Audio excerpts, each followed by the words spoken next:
বাংলাদেশের মানুষকে এখন স্বীকার করতেই হবে এই যে ভারত, তাই না? এই ভারতের মতো মহান দেশ এবং হিন্দুদের মতো মহান জাতি এই দুনিয়াতে নেই। এটা কিন্তু বাংলাদেশের মানুষদেরকে স্বীকার করতেই হবে। আর যদি সেটা না করে তাহলে তারা হয়ে যাবে কিন্তু ভয়ঙ্কর রকম নিমক হারাম, এতে কিন্তু কোনো সন্দেহ নাই। বাংলাদেশের তৌহিদি জনতাকে স্বীকার করতেই হবে যে তারা যতভাবেই ভারতের সমালোচনা করুক, এরপরও ভারত ওই ফর্মুলাতেই বিশ্বাস করে, ওই মতবাদে বিশ্বাস করে। সেটা কি? সেটা হলো যে মেরে শেষ কলসি কানা, তাই বলে কি প্রেম দেব না। অর্থাৎ ভারতীয়দের মধ্যে, মনের মধ্যে, হৃদয়ের মধ্যে প্রেম উথলিয়া ওঠে এবং এত বেশি প্রেম উথলিয়া ওঠে যে এরা শত্রু মিত্র জ্ঞান করে না এবং যারা নাকি এদের ভয়ঙ্কর ক্ষতি করে বা করতে চায় তাদের প্রতিও এদের ভয়ঙ্কর রকম প্রেম। এটা কিন্তু লক্ষণীয়। কথাগুলো কেন বললাম, অনেকে হয়তো মনে করতে পারে যে আমি মস্কারি করলাম নাকি। জি না, আমি মস্কারি করিনি। ঘটনা কিন্তু বাস্তবে তাই, অন্তত ঘটনার দৃষ্টে তাই মনে হয়। তো ঘটনা কি, এই যে এখানে একটা খবর বের হয়েছে, একেবারে তরতাজা খবরটা হলো যে কারিনাকে বিকালে এয়ার অ্যাম্বুলেন্সে চেন্নাই নেওয়া হচ্ছে।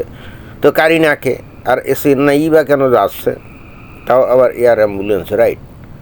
তো কারিনা এয়ার অ্যাম্বুলেন্সে এখন ওই যে এই ভারতে চেন্নাই যাবে, তো তাতে করে ভারতের মানে ওই এমন মহানুভবতার কী প্রমাণ পাওয়া গেল? মানে ঘটনাটা কী, তাই না? তো যাই হোক, ওই ঘটনা যখন একটু ভিতরে ঢোকা গেল, অর্থাৎ মেইন যে খবর, সেখানে দেখা গেল যে এই কারিনা কায়সার নাকি, হ্যাঁ কারিনা কায়সারই তো। এই কারিনা কায়সার হলো ওই বাংলাদেশের এক সময় জনপ্রিয় ফুটবলার ছিল কায়সার হামিদ একজন অত্যন্ত জনপ্রিয় ফুটবলার ছিল। তার মেয়ে, এই হেতু তার নাম হলো কারিনা কায়সার। এখানে পুরো নাম কেন দেয় নাই কে জানে। তো এই কারিনা কায়সার, সেই কায়সার হামিদ, তার মেয়ে, এখন হঠাৎ করে তার নাকি কিডনি নষ্ট হয়ে গেছে নাকি না ওই লিভার নষ্ট হয়ে গেছে, এরকম। লিভার মনে হয়, কিডনি না, লিভার নষ্ট হয়ে গেছে এবং এটা নাকি এই নষ্ট হয়ে গেছে কি মানে ক্যান্সার হয়েছে। তো এখন তার পরিস্থিতি এতটাই জটিল যে অতি সত্বর তার ওই ইয়ে করতে হবে, ওই যে লিভার ট্রান্সপ্লান্ট করতে হবে। অর্থাৎ টোটাল লিভারটাকে কেটে বাদ দিয়ে ওখানে অন্য কোনো ডোনারের দেহ থেকে কিডনি, ওই লিভারের কিছু অংশ এনে ওখানে লাগাতে হবে, এরকম কিছু। যদি সেটা অতি সত্বর না করা যায় তাহলে কিন্তু এই কারিনা কায়সার মারা যাবে। তো এখন কেন জানি বাংলাদেশে দাবি করে এরা, বাংলাদেশেও নাকি এখানে ওই লিভার ট্রান্সপ্লান্টেশন করতে পারে বা ট্রান্সপ্লান্ট করতে পারে। তো তারপরেও কেন চেন্নাই যেতে হবে এটা আমার মাথায় ঢুকলো না। তো এখন যাচ্ছে, ভালো কথা। তো একজন মুমূর্ষু রোগী, অতএব এটা নিয়ে তো ফাজলামি মস্কারি এগুলো করার কোনো অবকাশ নাই, এটা তো বলতেই হবে। তো অতএব এই যেহেতু মুমূর্ষু রোগী, তাই না, অতএব যেখানে ভালো চিকিৎসা পাবে সেখানেই যাবে। এতে তো এটা নিয়ে তো আর কোনো আলোচনা সমালোচনা কোনো সুযোগ নাই। কিন্তু তারপরও অন্তত কারিনা কায়সার এর এই ব্যাপারটাকে নিয়ে কিন্তু কিছু কথা বলতেই হবে। কারণ হচ্ছে মাত্র 2 বছর আগে, 2 বছরের কিছু কম আর কি, মনে হয় যে ধরা যাক 22-23 মাস আগে, যখন ওই যে 5 আগস্ট 2024 সালে যখন শেখ হাসিনার সরকার পড়ে গেল, শেখ হাসিনা জীবন বাঁচানোর জন্য ভারতে চলে গেলেন। তো তখন কিন্তু এই কারিনা কায়সার কী কাম করছিল জানেন? কারিনা কায়সার ওই যে গণভবন যেখানে নাকি শেখ হাসিনা থাকতো সেখানে গিয়ে সে এবং তার মাও নাকি গেছিল। তো এই মেয়েটা যে কামটা করছিল, সে ওইখানে ওই যে শেখ হাসিনার ব্যবহৃত বা তার অফিসে বা তার বাসায় যে একটা ইয়ে ছিল, ল্যাপটপ ছিল, একেবারে কী ল্যাপটপ, অ্যাপেলের ল্যাপটপ, অত্যন্ত দামি ল্যাপটপ। ওই ল্যাপটপটা কিন্তু এ নিয়ে আসছিল এবং ওই তখন যে আন্দোলন হচ্ছিল, ওই আন্দোলনে এই মেয়েটা, সে ছিল ওই দিল্লি না ঢাকা, ঢাকা ঢাকা, অর্থাৎ ভয়ঙ্কর রকম ভারত বিরোধী বক্তৃতা বিবৃতি এইগুলো কিন্তু সে দিচ্ছিল। এটা কিন্তু এখন সবাই জানে। আমি অবশ্য অতটা জানতাম না, বাট আমি বিভিন্ন সূত্র থেকে খবর থেকে দেখলাম যে ঘটনাটা তাই, এবং এই কারণে দেখলাম যে ফেসবুক ইউটিউবে এই কারিনা কায়সারকে নিয়ে অনেক কথাবার্তা হচ্ছে। সেটা হলো যে সে তো ভয়ঙ্কর রকমভাবে ভারত বিরোধী, ভারত বিদ্বেষী, হিন্দু বিদ্বেষী। তো তাই যদি হয় তাহলে জীবন বাঁচানোর জন্য এখন কী কারণে সে এই চেন্নাইতে যাবে? এবার বুঝতে পারছেন যে যদিও তার মুমূর্ষু একটা অবস্থা, এখন জীবন বাঁচানো জরুরি। এখন যেখানেই যাবে, যেখানে যাক না কেন, এটা নিয়ে তো আসলে মানে জীবন বাঁচানোর জন্য যেখানে যাক এটা তো আসলে সহানুভূতির সাথে দেখতে হবে, এটা নিয়ে ফাজলামি করা যাবে না। বাট তারপরে কিন্তু ওই যেহেতু ঘটনার একটা প্রেক্ষাপট আছে, এটা হলো কোরআন হাদিসের মতো, কোরআনের যে কোনো বাণী এমনি ওই উপরে হয়তো বলছে যে হত্যা করো, যেমন ওই যে সূরা তাওবার 5 নম্বর আয়াত আছে না, অতঃপর নিষিদ্ধ মাস অতিক্রান্ত হলে মুশরিকদেরকে যেখানে পাও সেখানে হত্যা করো, তবে যদি তারা ইসলাম কবুল করে তাহলে তাদের রাস্তা ছেড়ে দাও।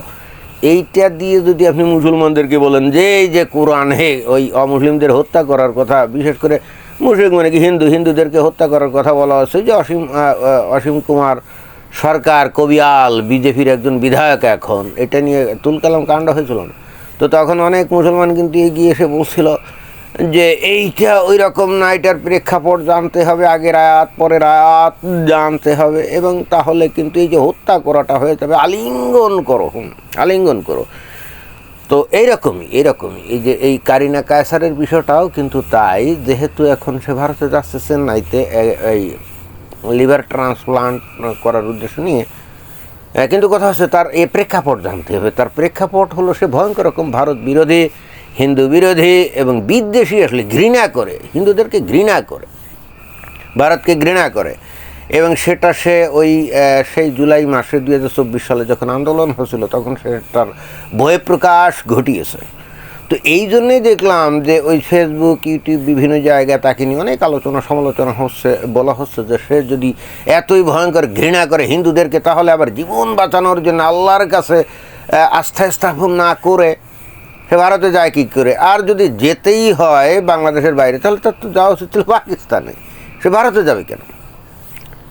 যৌক্তিক কথা, কিন্তু যৌক্তিক আসলেই তো তাই। আমি যাদেরকে ঘৃণা করি ভাই, আমি আবার বিপদের সময় আবার তাদের শরণাপন্ন হব, এটা তো কেমন হয়ে গেল? এটা তো কোনোভাবে গ্রহণযোগ্য না। যাকে আমি ঘৃণা করি আমার তো তাকে এড়ায় চলতে হবে, তাই না? তো এইবার দেখেন প্রেক্ষাপট অনুযায়ী যখন ব্যাখ্যা হলো, তখন দেখছেন এবার ভারতীয়রা কত মহান। ভারতীয়রা ওই যে বললাম না যে তারা ওই মতবাদে বিশ্বাস করে, মেরেছিস কলসি কানা তাই বলে কি প্রেম দেব না। তো যদি ভারত সত্যিকার অর্থে মনে করতো, বা নিশ্চয়ই তারা জানে, তাদের গোয়েন্দা আছে না, তারা জানে যে এই কারিনা কায়সার সে কী পরিমাণ ভারতকে ঘৃণা করে, ভারতের ধ্বংস কামনা করে, তাই না?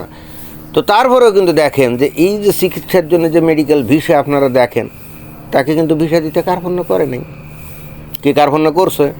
তো ভাই আপনি আমাকে এত ঘৃণা করেন, আমাকে ধ্বংস করতে চান, এরপরেও যদি আপনি আমার বাসায় আসতে চান, আমার সাহায্য চান, আমি যদি আপনাকে সাহায্য করি, তাহলে আমি কি মহান ব্যক্তি হয়ে গেলাম না? বলেন, তাহলে আমি কি মেরেছিস কলসি কানা তাই বলে কি প্রেম দেবো না ফর্মুলায় বিশ্বাসী একজন ব্যক্তি হয়ে গেলাম না?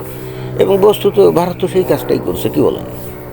তাহলে এখন এই যে তৌহিদি জনতা, বাংলাদেশের মুমিন মুসলমান, যারা ভয়ঙ্কর রকমভাবে ভারত বিরোধী কথাবার্তা বলে, ভারতের বিরুদ্ধে জিহাদ করে, ভারতকে একবার খণ্ড বিখণ্ড করে দিয়ে তারপরে ভারতের সুন্দরী নারীদেরকে গণিমতের মাল হিসাবে ভোগ করতে চায়, দেখেন তারপর এই তৌহিদি জনতা আবার অসুস্থ হলে ঠিকই ভারত তাদেরকে মেডিকেল ভিসা দেয়, যাতে করে ভারতে গিয়ে তারা চিকিৎসা করে এসেই আবার যেন বাংলাদেশে জিহাদ ঘোষণা করতে পারে। তাহলে ভাই ভারতের লোকজনদের সাথে মহৎ লোক তো এই দুনিয়াতে আর নেই। অনেকে বলবে যে ভারতে যে চিকিৎসা করে তো সেখানে কি মাগনা করে নাকি টাকা পয়সা খরচ করে? আরে ভাই, টাকা পয়সা আপনি যেখানে পাকিস্তানে যদি যাইতেন, তাহলে আপনি কি সেখানে টাকা ছাড়া আপনাকে কি পাকিস্তানে কি বিনা পয়সা আপনাকে চিকিৎসা করতো নাকি? আরে এ টাকা তো দিতেই হবে।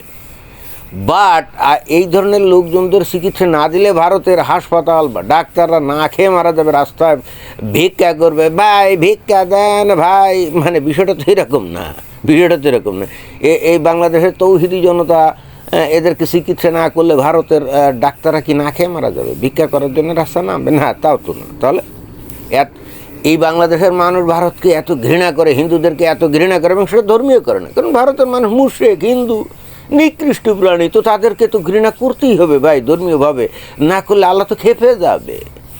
কিন্তু ভারতের লোকজনরা ডিসিশন নিয়েছে, মেরে শেষ কলসি কানা, তাই বলে কি প্রেম দেব না। এটা কিন্তু স্বীকার করতেই হবে, বাংলাদেশের মানুষদেরকে স্বীকার করতেই হবে। তো এটাই ছিল বক্তব্য, ধন্যবাদ।